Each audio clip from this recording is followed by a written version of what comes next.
Welcome back, Legion, to D20 Live, long-form campaign Debrief. We're going to be asking questions, and players are going to be yelling at me. So let's get into it. Fuck you. That's it. There you go. Fuck you for two reasons. One, I can say. One, I can't. Yeah, there you go. Yeah. One, because it's part of your background, and the other one, I just put you in an awkward situation. No, the other thing. Oh, the other thing. Okay. All right. I love that campaign. I'm not going to yell at you. I think Dom's just going, why me? How did that happen? Pretty much. Am I the only one who understands the significance of the Emperor having two sons? Is that just me? No. Yeah, so anyways, what was in the scroll? Oh, What kind that of scroll was that? That scroll was a red herring for Mike, because in the actual setting, there are 12 scrolls that are used to bring about the birth of the Dark God again. And Devon's an asshole. Yeah, those 12 scrolls, the black scrolls. If they are all opened, it breaks the Dark God Fulang's prison. And you shouldn't even open one. And you shouldn't even open one of them. So that scroll, I will say, is not a black scroll, but it has significance for the campaign later on should we continue. But it is a Shugenja's spell scroll that has blue axe on it and weird green writing on it. He's not giving a real answer. So, yes. So there's that. Yeah. But that's what Mike was thinking whenever he went, what kind of scroll is it, Devin? Does it have weird green glowy writing on it that's leaking out everywhere? Because I'll throw it into the river. That's what he was worried it was. Throw it in a river, please. Yeah. I'll give it to the crab. Yeah, fair enough. Yeah. That's the safest place. That's the They'll know safest what place. to do with it. They'll know what to do with it. So the It's their question, thing. so it will, before we go to like your guys' questions for me or whatever, the Dom's already asked one. L5R, in and of itself, by its very nature, has a very lethal combat system, and therefore you don't have a lot of combat most of the time. Lethal but very rewarding when it happens. It's cool when it happens. So I'm always curious of my players, whether one, you felt I struck a good balance, but two, how you feel about this setting and whether the system works with an RP heavy game, and how that sort of compares to your other role-playing experiences in other games. How this setting, system, and rule set is different from GURPS, from the Pathfinder, D&D, that sort of thing, as a much more RP-heavy game. I feel like that's a very loaded question, Devin, because we play Pendragon together, and it's already really art role-play heavy, and we're like, I was gonna say, it feels like it's despite the fact that the mechanics are in no way similar. I feel like it feels like spiritually very comparable to Pendragon. It is very, with very more comparable. variety. Yeah. It is an absolutely punishingly mortal game. Yeah. Like D&D, you back in. Like Tag me in, coach. And that's the thing, like with D&D, like you can be a murder hobo. You can start a combat anywhere and you're already pretty much superpowered. Yes. Yeah. You're defaulting as a hero. Yeah, with this you're trying your hardest to not get to that level. Yeah. Because first of all, it's such a risk. Yeah. And second of all, it's a game that's based almost entirely around social dynamics. Yes. Yeah. It's super interesting, and it's the first game I've ever played like it. Like, I've never played Pendragon with you guys. Yeah. And to have something this roleplay heavy, as someone who adores roleplay, is so much fun. I'm glad. Oh, we should make him play Pendragon. Yes. It is very mortal. Like for the audience, the role that Sam did to Dom, the 57 at the end of that, where if she wasn't trying to pull her punches for the sake of the tournament, That would have killed him. That would have killed him. Most characters start off with 36 health, and Sam did 32 damage in one swing to the Ronin in episode 6. So Without using my honor roll. without using most of her special abilities, that basic roll nearly killed the Ronin. Yeah, you'd have gotten the first slash, but she'd have... I said that, didn't I? Yeah. As you see, Dom's head rolling down the stage. Topaz champion. Crown the head. Catch it first. Exactly. Mike, Dave. No, go Mike. It's one of the things I like about this system, and systems inherently like it, is the fact that there's just enough of a setting that there's stakes and standards and such, right? Yeah. The inherent problem I've had for a little while now with D&D has been because you have that group of mercenaries that are free to go wherever they want. They have no ties to anything. Yeah. To a society or the rules of that society. And you have to establish that. Yeah, and that has to be set up by the game master, and the system inherently doesn't allow for that because the system's about going out and getting quests, whereas this is more about maintaining your society. Yeah. And not being a rogue agent. And do you feel that the RP cues that are given to you from character creation is enough to build a character around? No, you need the lore. I'm going to say the lore. You need to decide where you're fitting in that lore, especially if you know where everything is going to go. You need to decide where you're going to be. Yeah, like if Dom and I didn't do a little bit of research beforehand of trying to figure out what the lore is behind Rokugan, we probably would have been way worse off. Because like it's one of those things where it's like, you know how Jordan would keep going on. It's like, I have no idea about this Sama stuff. I'm gonna just make everything up and it's just be like, bleh. And that just really pisses off. There's a reason why Jordan's not on the table. But like, it's not that Jordan's a bad role player. It's just that he doesn't know the lore, and it would drive him nuts. That he's just like, well, you guys are getting really great things, and I have no idea what any of this means. Yeah. So if in a game that relies on lore so heavily, it's sort of the job of the game master to give you enough that you can actually do your job. No, horrible way of saying that. So you have the tools that you need to actually play your character. And it's one of those, okay, do you feel you give it enough to your players? How much do you want to rely on lore rolls to sort of correct that behavior?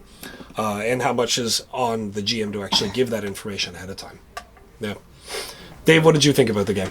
Well, or did you have any questions about like what happened or clarification of what happened? Well, first I'll say I really do enjoy the setting. When I first got into L5R, I picked up the book and I was just, I loved how you have all these great clans vying for, what do you call it? Dominance? Not dominance, but... superiority? It's status? Yeah, status. Pretty much status. Honor. Yeah. Glory. And status, pull. yeah. And pull. Yeah. I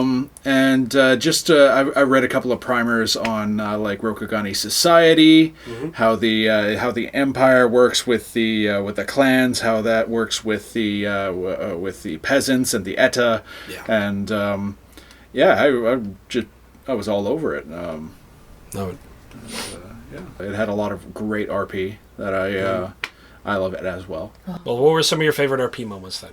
We'll go around the table. What were some of your favorite RP moments? Okay, Dave, what was probably your favorite RP moment? Making friends with or story moment in general, really. Was a lot of fun. And then let's see, rolling an incredible 60 to defend honorable Dragon Sama. Yep. And just kind of please stay against the wall or you'll get in the way of my sword arcs. I'm working here. Yep. I'm like, I got this. I got this handled. Don't worry. Stay there. It's fine. It's all good. What about you, Sam? As respectfully as possibly can. Just exactly. Please stay against the wall. Stay against the wall. I don't know. I think my favorite roleplay moment has been every time I was doing stuff with Dom. Because his reaction to my reaction of everything, he's just like... Because, like, afterwards, like, nobody saw this, but he's just like... Afterwards he goes, he's like, Sam, are you okay? And I'm like, yeah, I'm fine. What are you talking about? And he goes, you look like you were about to cry! And I'm like...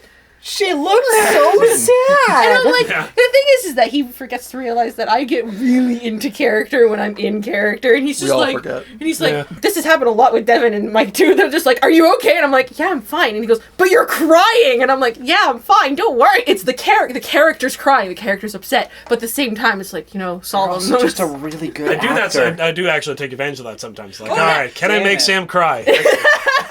And last time I actually got Jordan to cry too. Most people don't realize that in our Pendragon home campaign, I got Sam to cry and also got Jordan to cry. Oh yeah, that was great. Oh, you got me fucking close. I got you close. Yeah, emotions. I feed off emotions. You sack of crap. Well, one of the most memorable ones is during the Tsumai battle. Oh, with where Usagi. I fucking totaled that was Usagi because I rolled so high. The explosion and the excitement behind getting explosion after explosion after explosion was phenomenal and so satisfying. Like in Pathfinder, when you roll a natural 20, you have to confirm it. Yep. And if you roll another natural 20, you roll. I've only ever done that once. Playing Pathfinder, and it was so exciting, and it was such a memorable moment, and that's something that could easily happen here. Yep. And the more skilled you get, the more often it does happen. Mm-hmm. Yeah, which again makes the system more lethal. But And being drunk was hilarious. Oh, I loved God. that. That was so good. That was I so loved having funny. you come back to the inn and dealing with Dakio and dealing with Kinsuke. You're like, what? Hold on, I'm okay.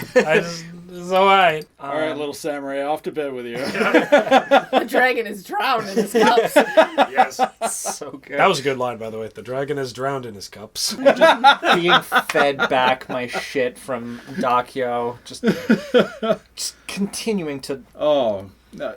I love how Dakio is like the perfect anti-hero. Yeah, he's such a dick. I love him. I love him to bits. I really So my want the favorite best moment? for Yeah, the your favorite Empire.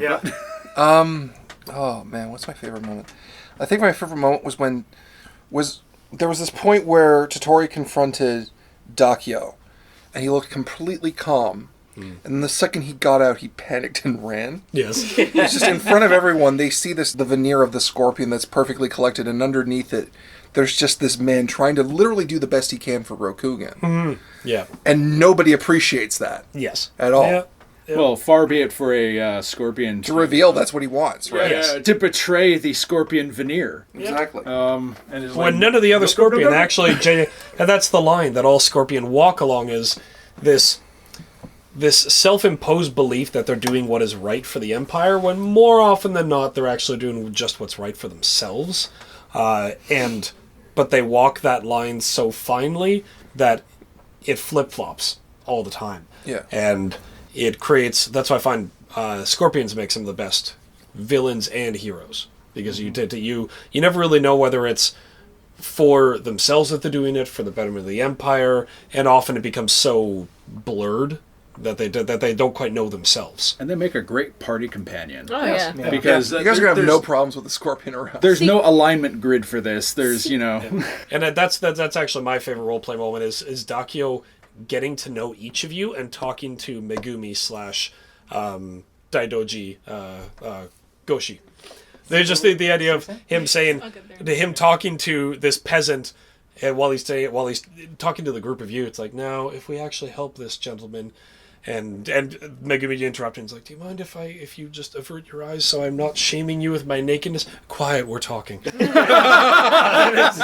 and like, you're interrupting me giving a lesson to my children. Be Sorry, quiet. the actual people are talking. Yes. It's like, oh. See, that's the thing. It's like, because the thing is, I'm normally the one who plays, like, talky characters. Yep. And I feel really remiss of, like, I missed a thing of, like, I wish I played a doji against Mike's Dakio, because that would have been... We would have been killing each other. We would have been killing each other, but it would have been so great at the same The time. flip side of the same damn So, coin. I am really happy with Shizuka. There's nothing it's wrong. interesting. Sam, you'd have ended up in a ditch in 2 episodes, and I would have made it happen. It's like, oh, there's a doji. We gotta fix that. And When you asked about poison, I thought you were genuinely going to kill me. he might. He just might. I'm actually glad Stab my you ass weren't, and I will. because I've been in L5R sessions where you have a number of courtiers, and it actually, to a certain extent, bogs down the session. Oh, yeah. Which is part of why I actually asked you guys, okay, you can, so the audience knows, I said, okay, you're going to make one monk, one courtier, one Shugenja / warrior, and basically, like, run the gambit. But if you do, you can have multiple warriors, but only one Shugenja. Only one of the, like, Shugenja courtier monk specialties. And any of you can be warriors. Because having multiple courtiers in one session, unless you are actually having a court session, which is very much, as is clear, possible with this system, it actually bogs down and doesn't allow for... Combat at all. Well, not just that. Spotlight to be shared. Because courtiers can solve a lot of problems in a setting where words are stronger than steel per the system. So courtiers end up solving more problems than the warriors do, and it is really frustrating to those people who like combat. But that's sort of that balance that you go into, and you have to have that discussion with your players. Are we playing a court-heavy game where there's very little combat? Are we doing like an adventure game? What are we doing here? And it caters to a lot of that, but if you have too many courtiers, it actually takes away from the other players, I find. Whereas one player being allowed to shine in that moment, as long as they're able to give attention to other players when need be, works very well. I will say one of the strongest parts of this game, and one of my favorite parts, even during character creation. You came to me and you're like, "Do you want to be an L5R? What's L5R? Okay, it's this this great game. It's this, and this, and your character will be like in a clan." Yeah. And I'm like, okay, what are some of the clans? And you explained all of the clans, and I'm like so immersed. And then you got to Dragon, I'm like done. Yeah. Like just within like D&D and Pathfinder and stuff like that. A lot of times, unless you're sticking to the lore and choosing to be part of like some sort of family or some sort of clan or faction Yep. Or that like a already Harper exists, or whatever. Yeah, Yeah. You have to come up with that yourself, and there's not always that strength and that pride to it. But when you're going into this, and you know that you're a part of this great clan that's been around for hundreds of years, and you have these standards to live To by, live up to. Yeah. and they're known for having these strengths and these weaknesses. Exactly. There's a lot of responsibility and weight to it naturally, Yeah. but also a lot of pride and just being a like. You made a joke about it, like I am a dragon. That's essentially what it is. I'm just It's gonna be on a I'm just- T-shirt. Yes. I'm just walking around looking for excuses to use my fire breath use because the I'm like, fire I'm a dragon. Yeah, and it's distinguished. You have that even in the card game that this is based off of. And like, there's a play style to every clan within the card game, and in the RPG they transitioned that to give you a lot of roleplay clues as well as a lot of mechanical clues. Every clan plays very differently. Regardless of whether you're a warrior or a courtier, like you can take an entire party of courtiers, but as long as they're different clans, they do different things. Like the Scorpion are very good at finding out your secrets, but what they can do with those secrets is very different than a Crane who can find out your secrets, and what they can do with that, which is different from a Kitsuki who doesn't care about secrets, but is very good at finding out whether someone's lying. In fact, in some ways, better than either of the previous two. And each of the clans sort of goes through that and has that kind of change to all of them. I think one of my favorite memories in all of this was before this even started, and I asked you what clan you wanted me to play, because I was one of the few people who knew the lore back Yes, front. And you yeah. said, it'd be fun, Mike, you should play a Scorpion. Yes. And I stopped and I stared at you, and you almost saw that question in my eyes of, do you want that to happen? Yes. You know how I'm going to play this guy. Yeah. What made you two choose your clans? I actually was almost a crab. It was very close between crab and lion. The thing is that because I was talking to Devin at one point, and Devin was like, "No, you should totally be a crab because crabs are very like strong and like straightforward and everything." And then Mike was like, "But lions are all about honor." And I'm like, "Oh man, that was so hard to pick." It would Lion. have been a very different game. Oh yeah, it'd been a totally different game if I was a crab. Crab bushy women in particular are very badass. I love reading about them in the lore. They're very stubborn, honorable, no nonsense women. Like yes, Walking around with a Tetsubo, Walking around with- basically yeah. killing demons all day. yes, Kind of hot.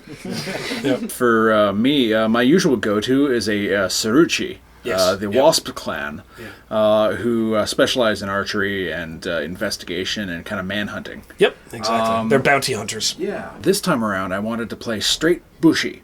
Yeah. And I'm like, okay, let's throw open the pages and look at every clan's Bushi class, family. And I'm like, that's cool, that's cool, that's cool, that's cool. And I come across Shiba, and I'm like, bodyguard.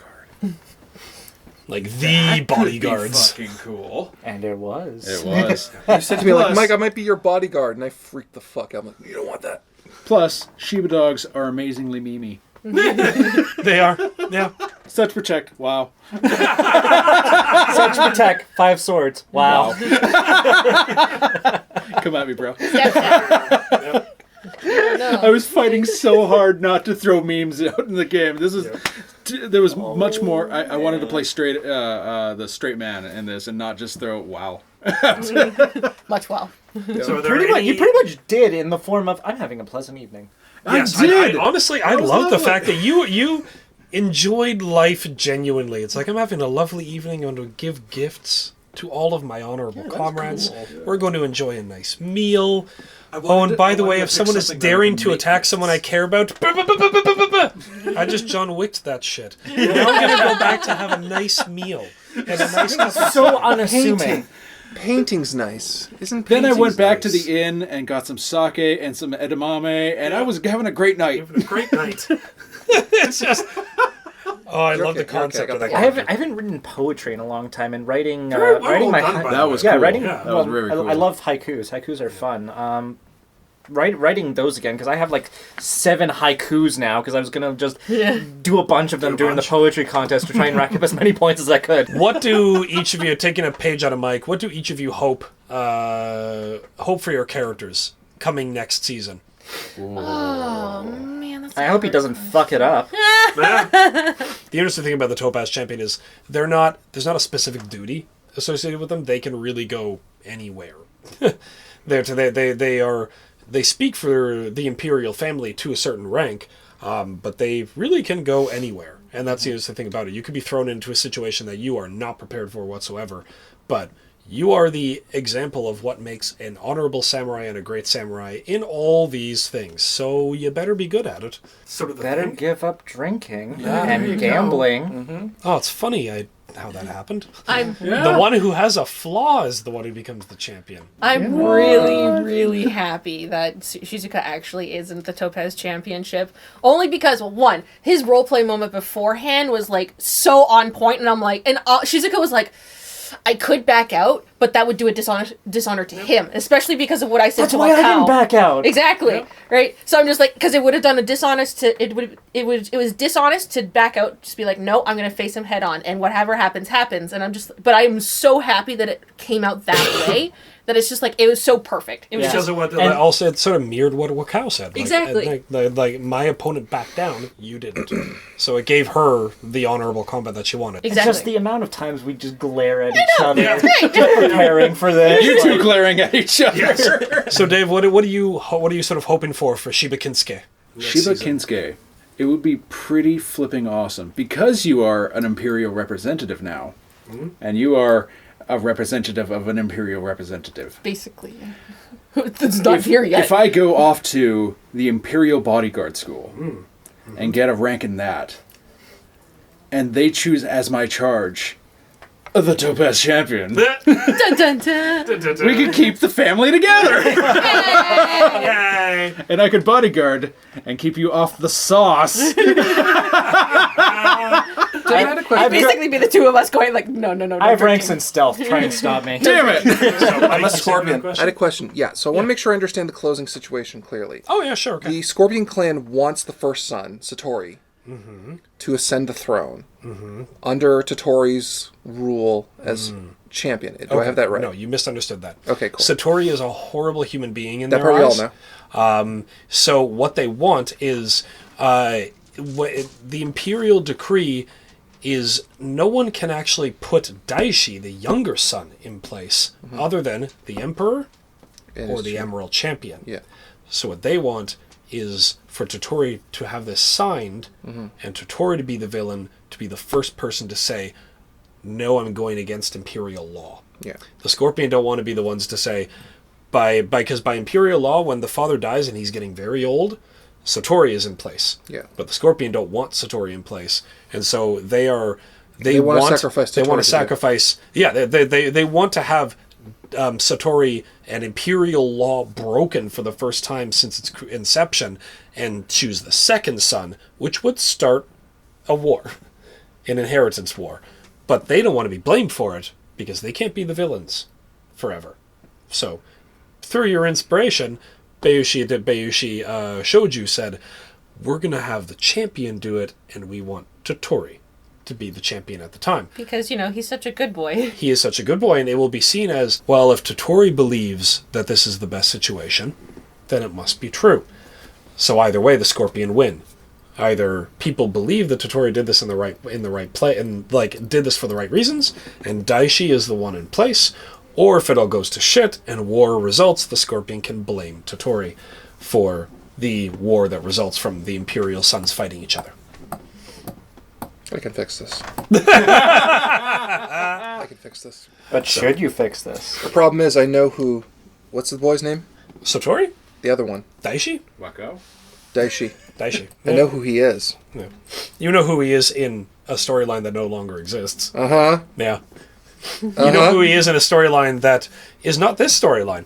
Uh-huh. So, yep. Marty McFly's son is starting to evaporate. Yeah. So what would you like to see happen? Oh man, see, Shizuka's thing is all about honor and also trying to find this Ronin that that saved her life. It's just Yep. like I didn't think I could do that this season. No. Yeah. But it's one of those. She set up the building blocks of it, so it's one of those. Well, now I need to build up my honor again because the fact that 1, I was dishonored by somebody poisoning my sword, and 2, I lost to Daishi. Which in and of itself is not a dishonor. It's not a dishonor, but the bigger thing. Yeah, the bigger thing is you let your family's sword be touched by poison and hurt someone with it. Exactly. Yeah, Right, regardless of whether it was your fault or not. Yeah. It still happened. It's regaining my honor at that point. It's just so the fact that I lost a whole honor point and I'm like, screw it, this is what happened. Yeah. I lost a whole honor rank and I'm like, this is me building back my honor. back up your honor. So that's what I'm I think expecting. it'd be super interesting if you just like went the other way with it and you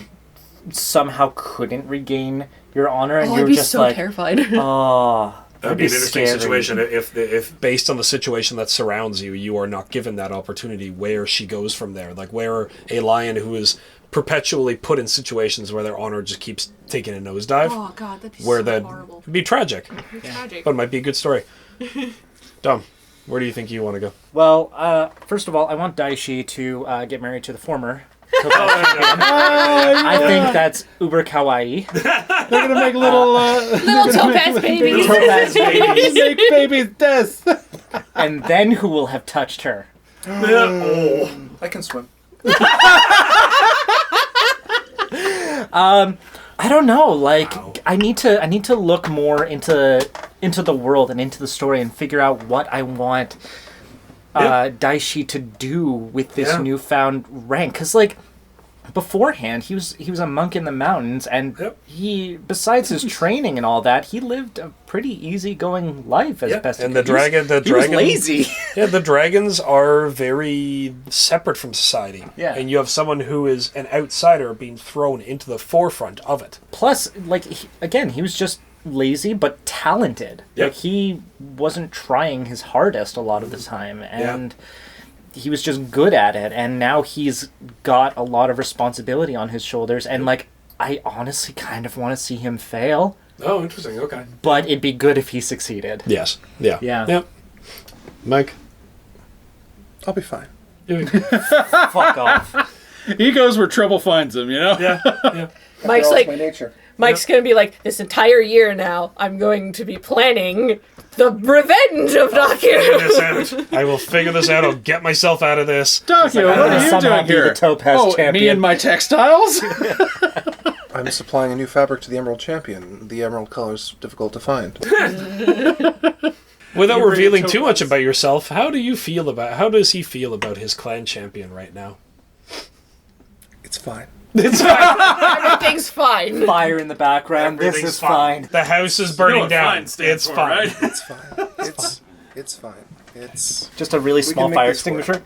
This is fine. I am really sad It's that inter- Tyler's not here right now because he was sick, unfortunately, for this recording. So Aw. and he's been here for the entirety of L5R too, and Yeah, yes, I would have yeah. loved to hear his opinion about everything. Well, should he's give gonna him have the to wait raw. until the episodes come out. And then We should give him the raw to watch. Yeah, I know. Yeah. No, don't. Until the His fault episodes for come getting out, and then he sick. freaks out on the following he has craft to. He has stream. to see the edits anyway. Yeah. So He'll freak out on a craft stream or something. anyway, it is 30 minutes and we are pretty much done. Okay. So thank you to the Legion for sticking with us for all now 8 episodes of this. Yep. It's been a great ride, and in about a year's time, whenever we schedule for the next season to come back, we're going to be going to Ravenloft in when? October. October. October will be when our long format games return, and we're going to be going back to Ravenloft. I'm excited for that because we ended on such a cliffhanger. Yeah. Second months. Yeah, you hate me now too, don't you? Oh, you're gonna yeah, fucking okay. suffer, motherfucker. Okay, all right. You thought the nightmares were bad before. The plot I had. The plot I had ripped gone. Yeah. So until then, I am Devin, your storyteller for Legend of the Five Rings. I'm Dave. Sam, the production manager. Dom, I'm Mother Dragon. Big Mike and I can swim. Good night, Legion.